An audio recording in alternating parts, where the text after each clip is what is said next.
This bill from Senator Cory McCray aims to make it a requirement that police get notified when suspects are released from custody on bond pre-trial. But the question really comes down to is, will this plan make it safer for people in Baltimore City?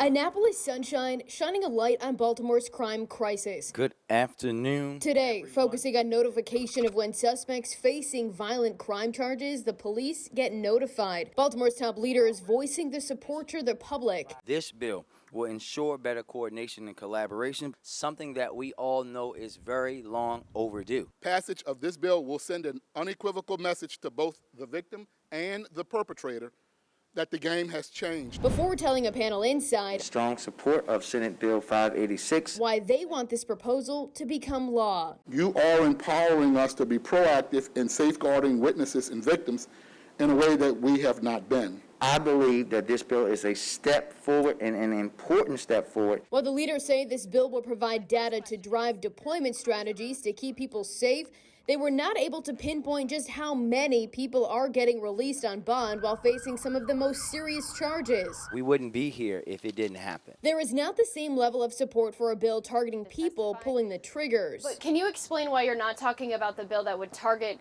people using illegal guns or guns in general to commit the crimes, the Violent Firearms Offender Act? Do you support that bill at this point? So I've talked to the governor about that bill. What I will say again is that we all know I have been here last week. I wish you were here testifying to ban ghost guns, which is about violent crime guns being made in people's basements that are killing women and children across the state of Maryland. We know that that works. I will always support us being better to make sure that we have certain consequences for our violent repeat offenders. Last year, about 300 guns were taken off the streets, ghost guns in the city. Only 11% of those were tied to crimes. The U.S. Marshal says that he doesn't think that's going to solve the problem. But when you talk about certain consequences, the Violent Firearms Offender Act would provide that. So no, I think that that's a big assumption. What we know works is that people know that they're going to spend time in jail for these violent offenses. It's about the certainty, and that's the issue that we need to fix in Maryland. Next, you're done. Sorry about that. Not a ringing endorsement for the governor's bill. Meantime, Hogan is supporting Senator McCray's bill, calling it, quote, another tool in the toolbox in reducing violent crime.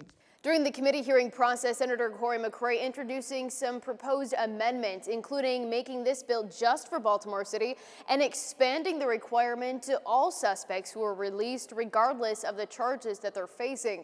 Those details will likely be hashed out as the bill moves forward. In Annapolis, Mackenzie Frost, Fox 45 News.